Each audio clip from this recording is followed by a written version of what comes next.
give you some rebel-rousing sort of words, you know, get you thinking about what the hell is this guy up to, and then answer, are you thinking, sir? What do you think? Good. Because that's what I want you to do. I want you thinking about what don't you understand about the Liberty Dollar, or why am I so upbeat about going to federal prison? I'm not going to federal prison. And you know, what's happening? You know, this is really the National Fulfillment Office. All the Liberty Dollars pass through the crossroads of America right here in Evansville.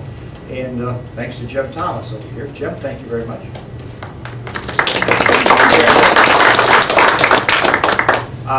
So in any case, that's about it. You know, I could talk for a long time, but I may not answer your questions, and I like to field the questions because then I can give you focused answers for what you really want. And if you don't have any questions, well then I'm going to go back and eat some more pizza.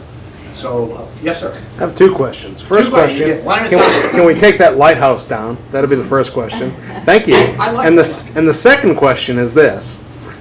You did a press conference and brought, I believe, a gold certificate to the Treasury, if I remember correctly. That was 2 summers ago, and that was in front of the Federal Reserve Bank building in downtown New York, right on Liberty Street. Okay. Yes, sir.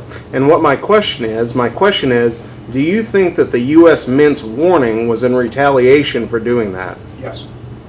Yes, it would appear. In hindsight, it was suggested, and I really didn't agree with that idea, but it seems to be the turning point when I shut off my big mouth and asked, why in the hell do we need the Federal Reserve, you know? And there were a lot of suits in the audience.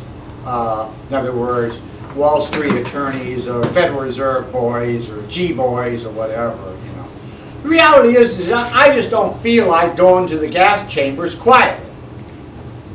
You know, I don't like to have my money decimated because I'm a retired guy too, you know. So yes, I do think it was related to that occasion. You know, that's when we, for you, those of you who don't know, it was a press conference right on Liberty Street. We thought that was pretty fitting because of the Liberty Dollar.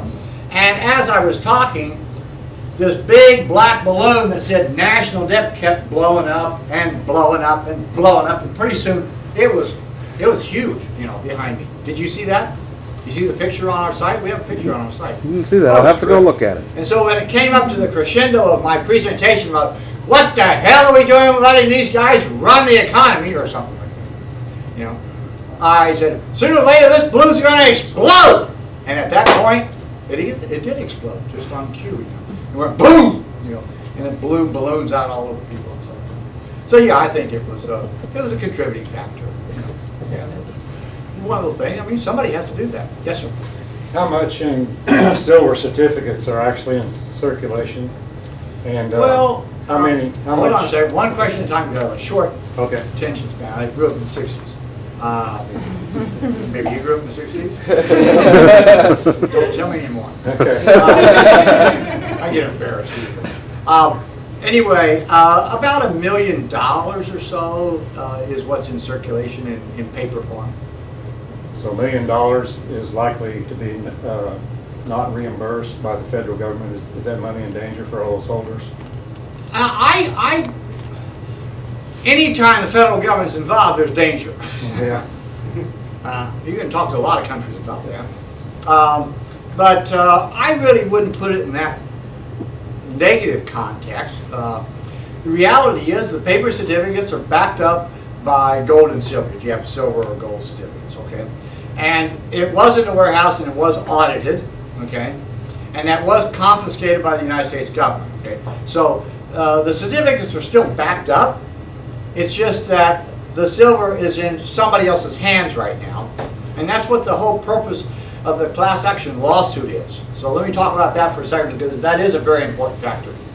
You know, if you have any of the paper certificates, digital certificates, or you have placed an order and you've not received your order because it was confiscated, well then you should definitely sign up for the class action lawsuit and encourage everybody that you know to sign up for the class action lawsuit. Okay? Because it's only through the class action lawsuit can we identify that you've got some certificates and you can redeem those certificates. So everybody should be, as the certificates say, and I have some Mickey Mouse. Let's see here, where's the, oh, here it is.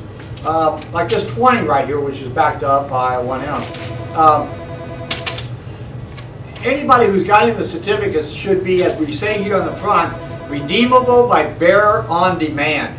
That's what we're going to be doing in the class action lawsuit. We're going to be saying that these people are demanding redemption of these, and the government's going to be forced into giving this back.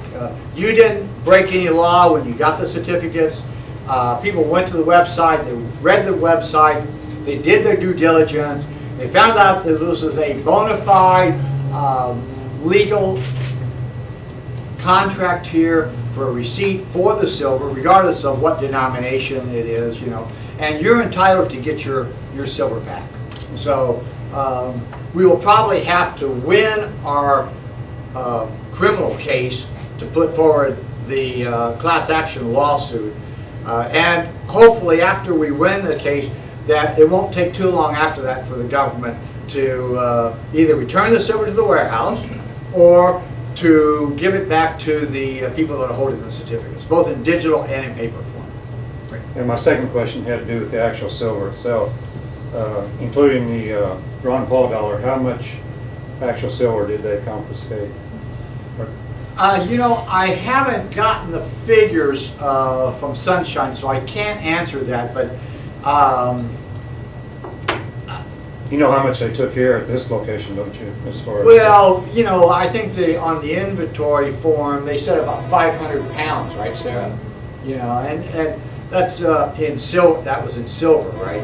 But in Sunshine, they carted about 6 pallet loads, as heavy as a forklift could carry. So I would guess that it was probably somewhere around $2.5 to $3 million. Wow. Yeah, I mean it's enough to throw a hell of a good party with.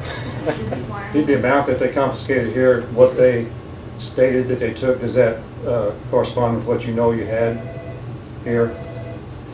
Well, as well as we can ascertain, they took all the records also. I mean, you know, they took all the computers, they took everything, you know. Okay. You know, we kept track of all of the inventory religiously. You know, every single month we had an independent audit of this office. And so, you know, I would imagine, you know, we're talking about, you know, useful idiots here. You know, I would imagine that we have a fairly good, accurate figure. Of course, they don't tell us what year it is or what denomination it is and this sorts of thing, you know. So, pretty big. I mean, if we could just get the 500 pounds back, I'd probably be a pretty happy camper. Sad. Along with the gold and the silver and the platinum and the copper. You know, we want our little under 2 tons of copper Ron Paul's back. Great. Thank you very much, sir. Thank you.